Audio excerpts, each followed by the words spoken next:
Hello friends, today we are going to discuss nature, scope and importance of social science। यानी कि आज हम लोग nature, scope and importance of social science जानेंगे। इसके साथ साथ में दोस्तों आज हम लोग historical background of social science देखेंगे, difference between social science and social studies देखेंगे एंड सोशल साइंस की मीनिंग्स एंड डेफिनेशंस देखेंगे। तो चलिए दोस्तों स्टार्ट करते हैं ज़्यादा समय वेस्ट ना करते हुए। उससे पहले अगर आपने चैनल को सब्सक्राइब नहीं किया है तो चैनल को सब्सक्राइब जरूर कर लीजिएगा। तो चलिए देखते हैं सबसे पहले historical background of social science. दोस्तों जब हम सोशल साइंस की बात करते हैं, सोशल साइंस एक ऐसा वर्ड है जिसका यूज सबसे पहले 20वीं शताब्दी यानी कि 20th सेंचुरी में हुआ था। This term was first use in the year 1916 in USA. यानी कि सोशल साइंस जो वर्ड है इसका इस्तेमाल सबसे पहले सन 1916 में और यूनाइटेड स्टेट्स ऑफ अमेरिका में हुआ था, एक इंडिविजुअल सब्जेक्ट की तरह। यानी कि सोशल साइंस को 1916 में यूनाइटेड स्टेट्स ऑफ अमेरिका में एक अलग सेपरेट सब्जेक्ट की तरह इसका यूज किया गया था first time in the world.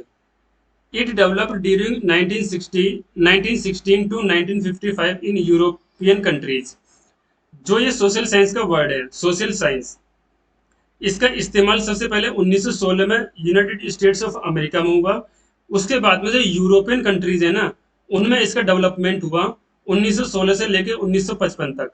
यानी कि 1955 तक अभी तक इंडिया में सोशल साइंस का डेवलपमेंट नहीं हुआ है। हम देखेंगे आगे चलकर कि इंडिया में एक्चुअल में 1955 से पहले सोशल साइंस वर्ड आया था लेकिन उसका डेवलपमेंट नहीं हो पाया। उसके हम कुछ रीजंस भी देखेंगे कि ऐसा क्यों हुआ। In India we find that the origin of this subject in Zakir Hussain committee basis education which was study by Mahatma Gandhi.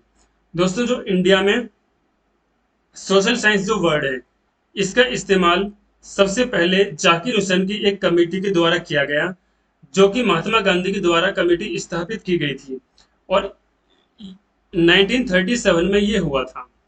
अब दोस्तों लेकिन प्रॉब्लम ये थी कि 1937 में इंडिया पर जो राज करते थे, यानी कि इंडिया पर अंग्रेजों का राज था, इसलिए 1937 में सोशल साइंस वर्ड तो इंडिया में आया लेकिन ये डेवलप नहीं कर पाया, क्योंकि इस समय पर इंडिया की जो गवर्नमेंट है, इंडिया के जो रूल्स एंड रेगुलेशंस हैं और इंडिया का जो डेवलपमेंट है वो हमारे यानी इंडियंस के हाथ में नहीं था। इन सारे कारणवश सोशल साइंस वर्ड इंडिया में डेवलप नहीं कर पाया। आफ्टर इंडिपेंडेंस यानी कि आज़ादी के बाद में सेकेंडरी एजुकेशन कमीशन, एक कमीशन थी सेकेंडरी एजुकेशन कमीशन, उसने सोशल साइंस वर्ड को रिकमेंड किया था कि स्कूल लेवल पर सोशल साइंस पढ़ाई जाए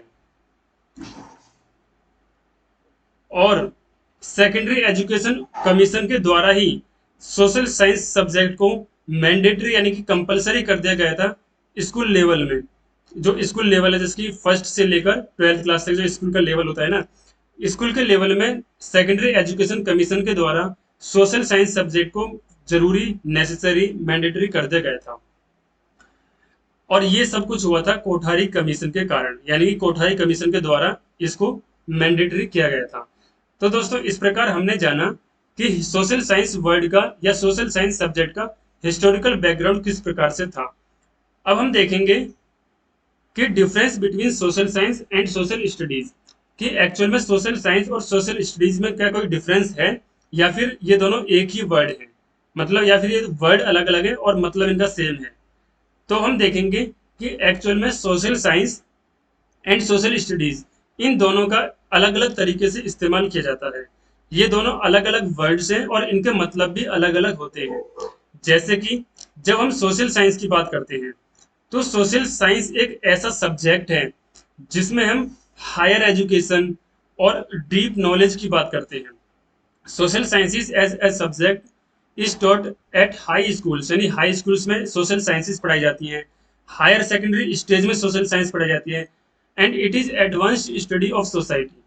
यानी कि जब हम सोशल साइंस की बात करते हैं तो इसका मतलब है कि सोशल साइंस की डीप स्टडी किसी एक पर्टिकुलर सब्जेक्ट की, जैसे हमने हिस्ट्री, ज्योग्राफी, इस प्रकार से हिस्ट्री, ज्योग्राफी, पॉलिटी, इस प्रकार से कोई भी एक सब्जेक्ट की हम डीप नॉलेज लेते हैं डिटेल्ड नॉलेज लेते हैं, तो उस समय पर हम बोलते हैं कि सोशल साइंस हम पढ़ रहे हैं और ये हायर एजुकेशन में पढ़ाई जाती है।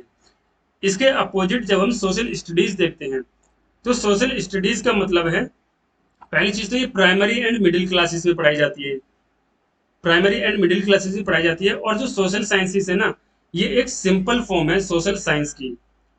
सोशल स्टडीज सोशल साइंस की एक सिंपल फॉर्म है, यानी कि सोशल स्टडीज में हम बेसिक इंफॉर्मेशन की बात करते हैं एंड सोशल साइंस में हम डीप इंफॉर्मेशन यानी कंप्लीट इंफॉर्मेशन की बात करते हैं।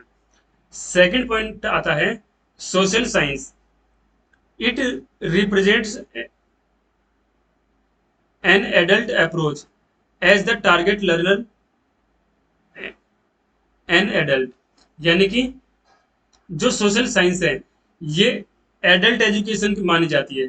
जो बड़े स्टूडेंट्स होते हैं, हायर एजुकेशन प्राप्त करते हैं, या फिर colleges colleges universities, bachelor degrees, master degrees, इन डिग्रीज में या हायर एजुकेशन में सोशल साइंस को पढ़ाया जाता है। इसमें कोई एक पर्टिकुलर सब्जेक्ट दी जाती है, जैसे हिस्ट्री, ज्योग्राफी, पॉलिटी, सिविक्स, कोई भी एक पर्टिकुलर सब्जेक्ट दी जाएगी और उसकी हमें डीप नॉलेज लेनी होगी, डिटेल्ड नॉलेज लेनी होगी। इसको कहते हैं सोशल साइंस। इसके अपोजिट में it represents a child centred approach and the simple subject matter. जो सोशल स्टडीज होती है वो चाइल्ड सेंटर्ड अप्रोच मानी जाती है, यानी कि छोटे बच्चों को ध्यान में रखकर सोशल स्टडीज पढ़ाई जाती है। और इसीलिए जो सोशल स्टडीज होती है इसमें हर सब्जेक्ट की एक बेसिक बेसिक इंफॉर्मेशन, हर टॉपिक पर सोशल साइंस के जो टॉपिक्स होते हैं हर टॉपिक पर एक बेसिक इंफॉर्मेशन प्रोवाइड की जाती है सोशल स्टडीज में। थर्ड पॉइंट आता है cover a wide range of topics, यानी कि जो सोशल साइंस है ना वो टॉपिक से एक बहुत बड़ी रेंज कवर करती है। जैसे कि अगर हम फंडामेंटल ड्यूटीज या फंडामेंटल राइट्स पढ़ रहे हैं सोशल साइंस के अंडर में, तो हम फंडामेंटल ड्यूटीज के हिस्टोरिकल बैकग्राउंड देखेंगे कि किस प्रकार से आए, कहाँ से इनका ओरिजिन है, किस प्रकार ये संविधान में लागू हुए, फिर किस आर्टिकल में क्या बात कही गई है फंडामेंटल राइट्स के, कितने आर्टिकल्स हैं, किस आर्टिकल को डॉक्टर बी आर अम्बेडकर ने संविधान की आत्मा कहा है। मतलब इस प्रकार से हम डीप इंफॉर्मेशन लेंगे किसी भी एक पर्टिकुलर टॉपिक की। लेकिन वहीं अगर हम सोशल स्टडीज की बात करें तो इसमें हम किसी पर्टिकुलर टॉपिक को पढ़ते तो हैं, लेकिन उसकी इतनी डीप इंफॉर्मेशन नहीं लेते जितनी सोशल साइंस में ली जाती है। सोशल स्टडीज में हम किसी टॉपिक की बेसिक बेसिक इंफॉर्मेशन लेते हैं जो कि एक बच्चे के लिए, एक छोटे बच्चे के लिए पर्याप्त होती है, सफिशियंट होती है। नेक्स्ट पॉइंट आता है emphasis is laid on knowledge. जो सोशल साइंस है ना उसमें जो एक तरीके से प्रभाव दिया जाता है, एक तरीके से एम्फेसिस किया जाता है, वो नॉलेज को किया जाता है, यानी कि यहाँ पर नॉलेज पर फोकस होता है सोशल साइंस में। इसके अपोजिट में अगर हम सोशल स्टडीज की बात करें तो political and physical conditions of a country, it covers the practical part of human affairs. इसमें emphasis is laid on functional part of knowledge, यानी कि सोशल साइंस में तो नॉलेज पर फोकस किया जाता है और सोशल स्टडीज में फंक्शनल नॉलेज की जो फंक्शनल पार्ट होता है उस पर फोकस किया जाता है। नेक्स्ट आता है wide variety of subjects is covered under social sciences.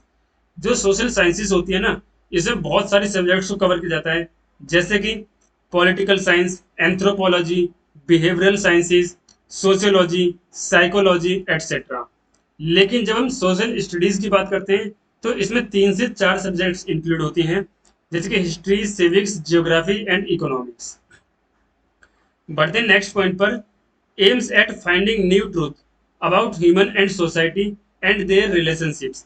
यानी कि जब हम सोशल साइंस की बात करते हैं तो सोशल साइंस का उद्देश्य सिर्फ पढ़ना या नॉलेज प्राप्त करना नहीं होता, बल्कि सोशल साइंस का उद्देश्य ये भी होता है कि हम एक नई इंफॉर्मेशन फाइंड करें, नए फैक्ट्स फाइंड करें जो कि अभी तक ढूंढे नहीं गए हैं, यानी कि अभी तक फाइंड नहीं किए गए हैं। ऐसे नए फैक्ट्स, नई इंफॉर्मेशन फाइंड करना सोशल साइंस का एक उद्देश्य होता है। जबकि जब हम सोशल स्टडीज की बात करते हैं तो सोशल स्टडीज का उद्देश्य कभी भी नए इंफॉर्मेशन फाइंड करना नहीं होता, बल्कि सोशल स्टडीज का उद्देश्य सिर्फ इतना होता है कि जो ऑलरेडी इंफॉर्मेशन फाइंड की गई है साइंटिस्ट के द्वारा, उस इंफॉर्मेशन को सिर्फ ग्रहण करना, उस इंफॉर्मेशन को पढ़ना और जानना। तो दोस्तों इस प्रकार हमने differences between social science and social studies cover कर लिए हैं। देन दोस्तों बढ़ते हैं हम meanings and definitions of social science. यानी कि सोशल साइंस की क्या मीनिंग होती है, क्या डेफिनेशन होती है। हम बात करें अकॉर्डिंग टू जे हेमिंग्स, तो जे हेमिंग्स ने बोला है कि सोशल साइंस या social studies is the study of relations and inter relations, historical, geographical and social. यानी कि जे हेमिंग्स के द्वारा जो सोशल साइंसेस है वो रिलेशंस एंड इंटर रिलेशंस की स्टडी है।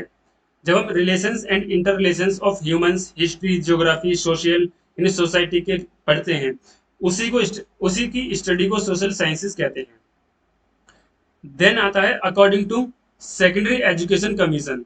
सेकेंडरी एजुकेशन कमीशन के अकॉर्डिंग, जो कि नेशनल एजुकेशन एसोसिएशन है यूएस यानी यूनाइटेड स्टेट्स ऑफ अमेरिका का, इसके according social studies are understood to be those subject matter relates directly to the organization and development of human society and to man as a member of social group। यानी कि जब हम बात करते हैं secondary education commission की, तो secondary education commission के अकॉर्डिंग सोशल स्टडीज वो स्टडी होती है जिसमें हम ह्यूमन सोसाइटी के बारे में पढ़ते हैं, और जो ह्यूमन होते हैं यानी मेंबर्स होते हैं, उनका सोशल ग्रुप किस प्रकार से बनता है। यानी सोशल साइंस में हम ह्यूमन की सोसाइटी के बारे में पढ़ते हैं, सोसाइटी एंड सोशल ग्रुप्स के बारे में पढ़ते हैं, उसको हम कहते हैं सोशल स्टडीज।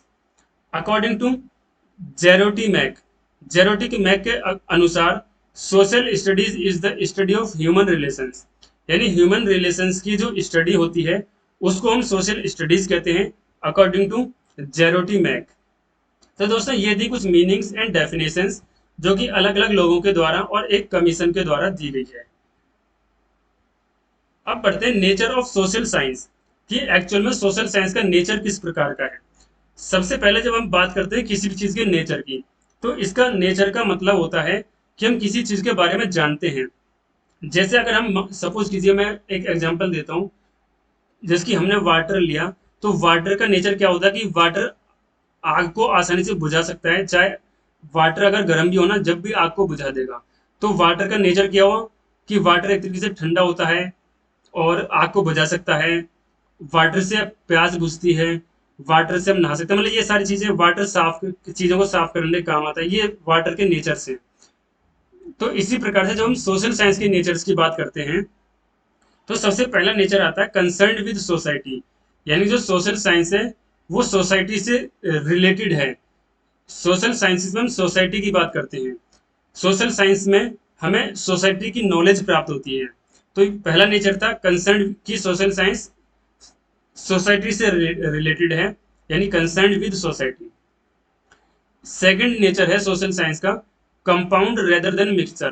तो दोस्तों हमने साइंस में एक चैप्टर पढ़ा था जब हम स्कूल टाइम में थे, कंपाउंड एंड मिक्सचर का। तो अगर आपको याद नहीं है तो मैं बता देता हूँ कंपाउंड एंड मिक्सचर में फर्क क्या होता है।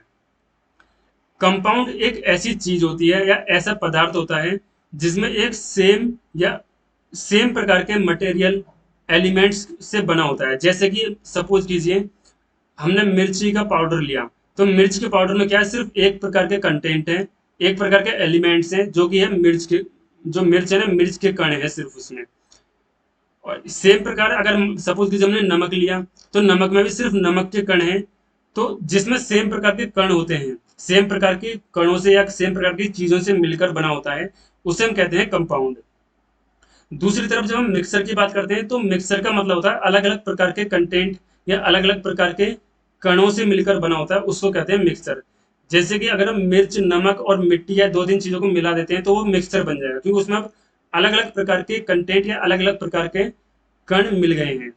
तो कंपाउंड एंड मिक्सचर में ये फर्क होता है। तो अब सोशल साइंसेस कंपाउंड होती है ना कि मिक्सचर। ये कैसे? हम सोशल साइंस में कैटेगरीज डिवाइड की हुई है हमने, जैसे कि हिस्ट्री, ज्योग्राफी, पॉलिटी, सिविक्स, इस प्रकार से। तो जब हम हिस्ट्री को उठाते हैं तो हिस्ट्री में सिर्फ एक प्रकार का कंटेंट होता है जो कि हिस्ट्री से रिलेटेड होता है। यानी हिस्ट्री में हम कभी भी फ्यूचर की बात नहीं करेंगे, हिस्ट्री में हम कभी भी प्रेजेंट की बात नहीं करेंगे। हिस्ट्री का मतलब है जो गुजरा हुआ समय है। तो एक प्रकार का कंटेंट हुआ ना, इसलिए कहते हैं कि जो सोशल साइंस है वो कंपाउंड है ना कि mixture. Prepares for practical life, social science हमें प्रैक्टिकल लाइफ के लिए प्रिपेयर करती है। अब ये कैसे? जैसे कि सोशल साइंसेज में हम पढ़ते हैं रिवर सिस्टम के बारे में, वाटरफॉल के बारे में, स्नो के बारे में यानी बर्फ के बारे में, टेम्परेचर के बारे में, एटसेट्रा। तो जब हम इन सारी चीज़ों के बारे में पढ़ते हैं तो हमें इनकी नॉलेज है कि हमें कितने टेम्परेचर पर रहना चाहिए, कितने टेम्परेचर हमारे लिए अच्छा है, स्नो से हमें क्या खतरा हो सकता है यानी बर्फ से हमें क्या खतरा हो सकता है और क्या फायदे हो सकते हैं, वाटरफॉल में के पास अगर हम जाते हैं तो क्या फायदे या नुकसान हो सकते हैं। तो ये सारी चीज़ें हमें पता होती हैं। इसलिए हमारी जो प्रैक्टिकल लाइफ है ना, तो उस प्रैक्टिकल लाइफ को जीने में सोशल साइंस हेल्प करती है। जैसे हम अगर किसी बहुत कम टेम्परेचर वाली जगह पर जाएंगे तो हमें पता है कि कम टेम्परेचर के लिए हमें गर्म कपड़े लेने पड़ेंगे। इस प्रकार से प्रैक्टिकल लाइफ जीने के लिए सोशल साइंस हमें हेल्प करती है। Concern with human welfare, social science human welfare से कैसे रिलेटेड है, इसको जानेंगे कि सोशल साइंसिस में हम अलग अलग प्रकार की एजेंसीज को पढ़ते हैं। जैसे कि हम पढ़ेंगे यूजीसी पढ़ेंगे यानी, और जैसे कि हम एनसीईआरटी पढ़ेंगे, तो इस प्रकार अलग अलग एजेंसीज को हम पढ़ते हैं सोशल साइंसेज में। फिर जो सोसाइटी ये सॉरी जो एजेंसीज हैं, उन एजेंसीज के क्या फंक्शंस हैं, वो ह्यूमंस के जो वेलफेयर वेलफेयर के लिए क्या क्या कार्य करती हैं, इन सारी चीज़ों को हम पढ़ते हैं। तो इसलिए हम कहते हैं कि social science concern with human welfare यानी ह्यूमन वेलफेयर से रिलेटेड है social sciences. Develops the personality of the students, दोस्तों सोशल साइंसेस जो स्टूडेंट्स होते हैं उनकी पर्सनैलिटी को डेवलप करती है। अब ये कैसे, क्योंकि जब हम सोशल साइंसेस में अलग अलग प्रकार के history, geography, polity, civics etcetera पढ़ते हैं, तो हमें जो पॉलिटी पढ़ के ट्रूथफुलनेस आती है, ऑनेस्टी आती है अपनी कंट्री के लिए, अलग अलग लोगों के लिए, अपने दोस्तों के लिए, अपने फ्रेंड्स के लिए, दूसरी कंट्रीज के लिए। हम क्योंकि हमें उनसे इतनी नॉलेज मिलती है कि कौन सी कंट्री हम पर डिपेंड है, किस कंट्री पर हम डिपेंड है, और एक अच्छा सिटीजन किस प्रकार का होना चाहिए, ये सारी चीज़ें हमें नॉलेज मिलती है। तो इस प्रकार से truthfulness, honesty, intellectual development, creativity, thinking, ये सारी चीज़ें एक स्टूडेंट प्राप्त करता है सोशल साइंस पढ़ के।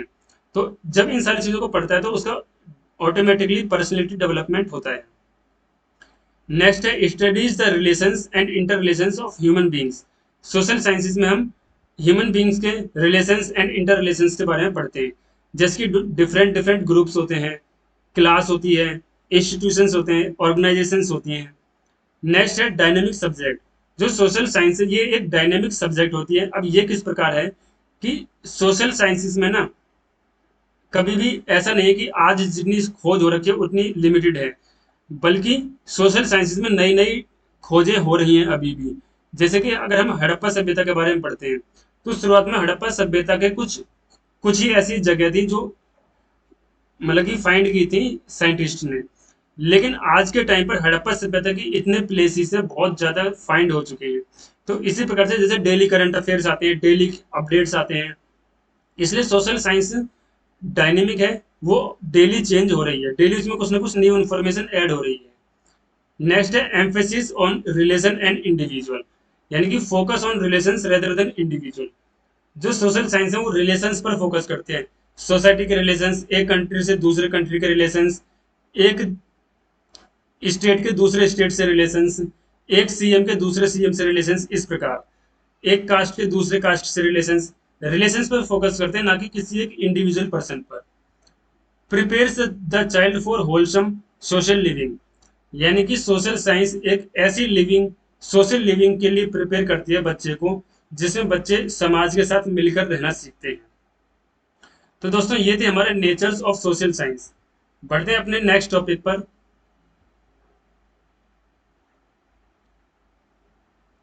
जो कि है scope of social sciences.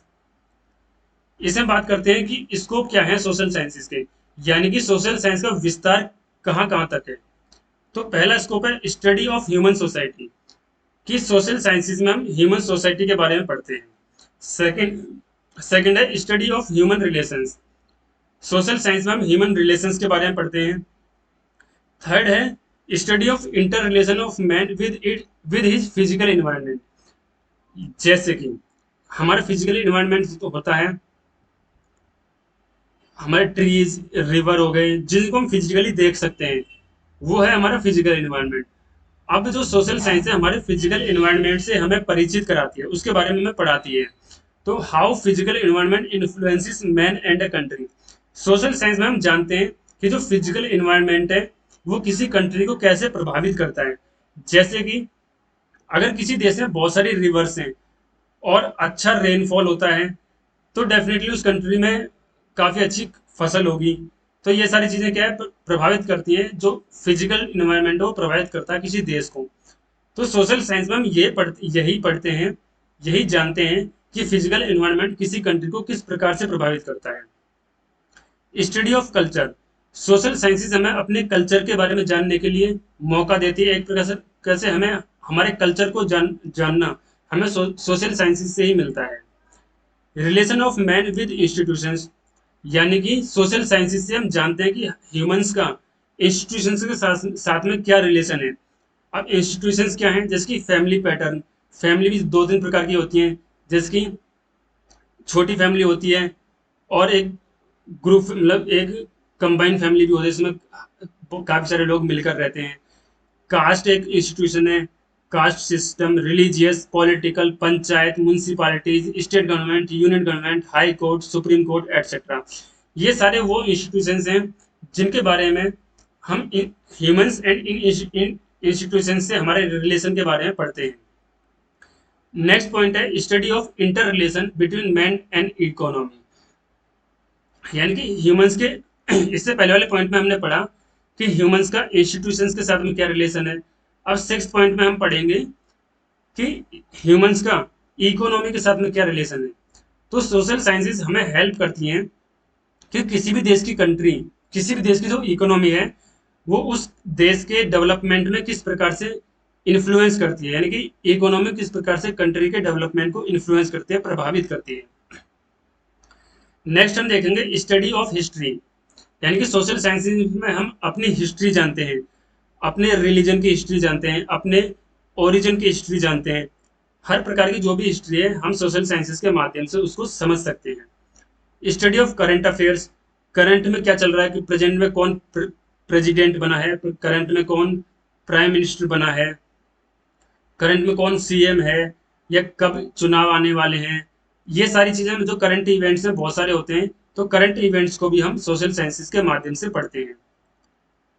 Functional study of natural sciences, तो सोशल साइंसेज के माध्यम से हम नेचुरल साइंसेज की जो फंक्शनल स्टडी होती है उसको पढ़ते हैं। Functional study of fine arts, fine arts के बारे में हम पढ़ते हैं। Developing national and international understanding, अब जो सोशल साइंसेज है उसके माध्यम से हमारा क्या होता है, जो इंटरनेशनल जो रिलेशनशिप्स हैं उनके बारे में हम पढ़ते हैं, और इंटरनेशनल जो अंडरस्टैंडिंग है, एक देश से दूसरे देश की जो अंडरस्टैंडिंग है उसके बारे में हम समझते हैं। जैसे कि इसका एग्जाम्पल है जिनेवा कन्वेंशन। अब जिनेवा कन्वेंशन जिनको नहीं पता उनके लिए बता देता हूँ कि जिनेवा कन्वेंशन एक ऐसा समझौता है जो कि वर्ल्ड की काफी सारी कंट्रियों के बीच में हुआ था। इसमें यह बात कही गई थी कि अगर किन्हीं भी दो देशों में युद्ध होता है, तो युद्ध की स्थिति में अगर एक देश के जो फौजी हैं वो अगर दूसरे देश में से किसी भी कारणवश अपने प्लेन से, जो लड़ाकू जहाज होते हैं उनसे गिर जाते हैं, या फिर एक देश से दूसरे देश में गलती से पहुंच जाते हैं, तो उस देश के जो फौजी हैं वो दूसरे देश के फौजी को मारेंगे नहीं, वो सिर्फ किडनैप करके रख सकते हैं जब तक युद्ध चलता है।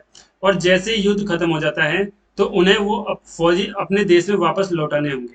ये कहता है जिनेवा कन्वेंशन, यानी कि हम किसी भी देश के फौजी के साथ में गलत प्रकार से, कि उसके हाथ में अगर हथियार नहीं है तो ऐसी स्थिति में उसको नहीं मार सकते हैं।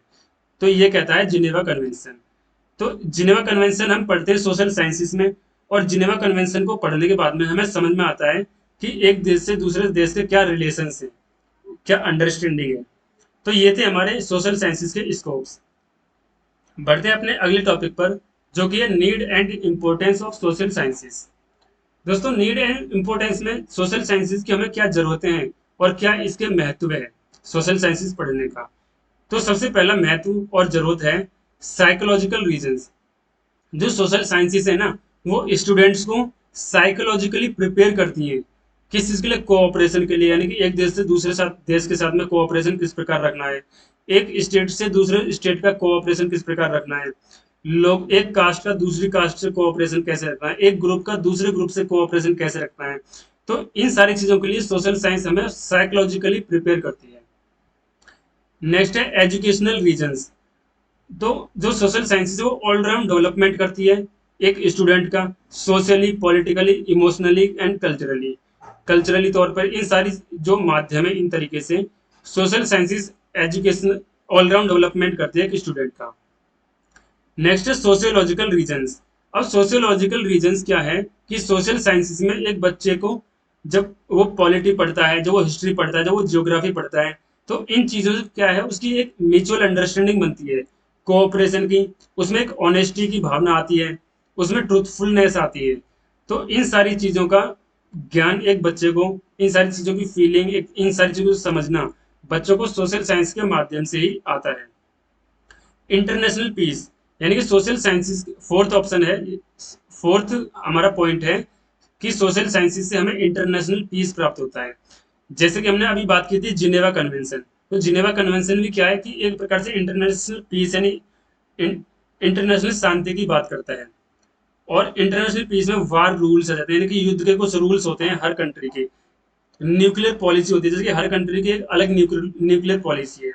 जैसे कि मैं अगर इंडिया की न्यूक्लियर पॉलिसी की बात करूं, तो इंडिया ने अपनी न्यूक्लियर पॉलिसी में बोला है कि हम कभी भी न्यूक्लियर वेपन्स का इस्तेमाल पहले नहीं करेंगे। जब अगर पहले दूसरी कंट्री न्यूक्लियर वेपन का इस्तेमाल हमारी कंट्री पे करती है, उसके बाद ही हम न्यूक्लियर वेपन का इस्तेमाल करेंगे। तो इस प्रकार से न्यूक्लियर वेपन ये इंटरनेशनल पीस में, जो न्यूक्लियर की जो पॉलिसी है, ये इंटरनेशनल पीस में एक तरीके से काम करती है। नेक्स्ट है ग्लोबल विलेज। अब सोशल साइंसेज हमें हेल्प करते हैं एक ग्लोबल विलेज बनाने के लिए। ग्लोबल विलेज का मतलब है कि पूरी दुनिया यानी पूरे जो अर्थ है, पूरा वर्ल्ड, इस पूरे वर्ल्ड को एक विलेज यानी कि एक सिटी यानी एक जगह पर स्टैंड करना। जैसे कि अगर हम बात करें अभी फिलहाल में कम्युनिकेशन की फील्ड में, यानी कि अगर सारे देश किसी एक लैंग्वेज में बात करते हैं, तो ये एक विलेज के तौर पर उभर कर आएगा और बहुत इजी होगा एक देश से दूसरे देश में कम्युनिकेशन करना, मार्केट को स्थापित करना, बिजनेस करना, नई नई इंडस्ट्रीज ओपन करना। तो इस प्रकार से ग्लोबल विलेज बन पाएगा और इस सारी चीज की समझ हमें सोशल साइंस से मिलती है। दूसरे देश के कल्चर और दूसरे डिफरेंट डिफरेंट कंट्रीज के कल्चर को जानना हमें सोशल साइंसेज के माध्यम से मिलता है, जिसकी मदद से हम एक ग्लोबल विलेज की स्थापना कर सकते हैं। गुड सिटीजनशिप, और सोशल साइंसेज के माध्यम से हम एक व्यक्ति को गुड सिटीजन बना सकते हैं। कैसे? जब स्टूडेंट मोरल वैल्यूज पढ़ेगा, फंडामेंटल राइट्स, फंडामेंटल ड्यूटीज पढ़ेगा, इनके इंपॉर्टेंस पढ़ेगा, इनकी जरूरतें पढ़ेगा, तो ऑटोमेटिकली वो स्टूडेंट अगर इन बातों को समझ पाएगा सोशल साइंसेज के माध्यम से, तो वो एक गुड सिटीजन बन पाएगा। Social sciences leadership qualities develop करती है एक स्टूडेंट में। एक्विजिशन ऑफ नॉलेज, यानी कि सोशल साइंसेज के माध्यम से नॉलेज प्राप्त होती है। अंडरस्टैंडिंग द इन्वायरमेंट, हम जियोग्राफी में इन्वायरमेंट को समझते हैं अपने को। प्रॉब्लम सॉल्विंग एबिलिटीज आती हैं हमें सोशल साइंसेज पढ़ के। फीलिंग ऑफ कोऑपरेशन आती है, इसको हम ऑलरेडी पढ़ चुके हैं कि किस प्रकार से आती है। नेशनल इंटीग्रेशन, यानी कि देश का एकीकरण, कि किस प्रकार से हम एक बनकर रह सकते हैं अपने देश में। तो ये चीजें भी हम सोशल साइंसेज के माध्यम से सीखते हैं, क्योंकि सोशल साइंस से हम समझ पाते हैं कि नेशनल इंटीग्रेशन का आगे इंपॉर्टेंस क्या है, महत्व क्या है, जरूरतें क्या है। Understanding the present, social science के माध्यम से हम प्रेजेंट को समझ पाते हैं। जैसे कि हम करंट अफेयर्स पढ़ते हैं तो प्रेजेंट को ही तो समझते हैं उसमें हम। Knowledge about laws of nature, हम जो नेचर के जो लॉज हैं, नेचर के रूल्स हैं, उसको समझते हैं हम सोशल साइंसेज के माध्यम से, जो कि हम ज्योग्राफी में मोस्टली पढ़ते हैं। Development of thinking power and rationality, यानी कि सोशल साइंसेज के माध्यम से हम थिंकिंग जो पावर होती है उसको बढ़ाते हैं, उसको समझते हैं। सोशल साइंस के माध्यम से 16th पॉइंट है मोरल डेवलपमेंट। बच्चे का मोरल डेवलपमेंट होता है, ट्रूथफुलनेस आती है, feeling of love, feeling of affection, respect आती है अपनी कंट्री के लिए, अपने देश के लिए, अपने दोस्तों के लिए और अपने आसपास रहने वाले अलग अलग ग्रुप्स के लिए। Preserve and care of culture, यानी कि जब हम सोशल साइंसेज पढ़ते हैं तो हम कल्चर और हमारा जो कंट्री है, नेचर है, इन्वायरमेंट है, उसके लिए प्रिजर्वेशन यानी केयर की फीलिंग हमारे अंदर आती है। जैसे कि हम पढ़ते हैं save trees, save environment, save earth, pollution free India. तो इन सारी चीजों को हम सोशल साइंसेज पढ़ते हैं, जिनसे हमारे अंदर ये समझ उत्पन्न होती है कि हम ट्रीज बचाना, इन्वायरमेंट बचाना कितना इंपॉर्टेंट है। 18वां पॉइंट है डेवलपमेंट ऑफ डेमोक्रेटिक वैल्यूज। तो जो हमारी डेमोक्रेटिक वैल्यूज हैं, fundamental rights, duties and polity पढ़कर हम इन चीजों को समझ पाते हैं। इनकी इंपॉर्टेंस समझ पाते हैं। And 19th and last point है all round development of the students, यानी सोशल साइंसेज के माध्यम से स्टूडेंट्स का ऑल राउंड डेवलपमेंट होता है। तो दोस्तों हमने आज काफ़ी अच्छे तरीके से काफ़ी सारे कंसेप्ट को क्लियर किया है। जैसे कि आज की वीडियो में हमने नेचर, स्कोप एंड इम्पोर्टेंस जाना सोशल साइंस का हिस्टोरिकल बैकग्राउंड जाना, difference between social science and studies जाना, मीनिंग्स जानी एंड डेफिनेशंस जानी। तो अगर आपको वीडियो अच्छी लगी हो तो चैनल को लाइक, शेयर एंड सब्सक्राइब जरूर कीजिएगा। अगर आपको वीडियो इन्फॉर्मेशन अगर आपको अच्छी लगी हो तो चैनल को सब्सक्राइब जरूर कीजिएगा।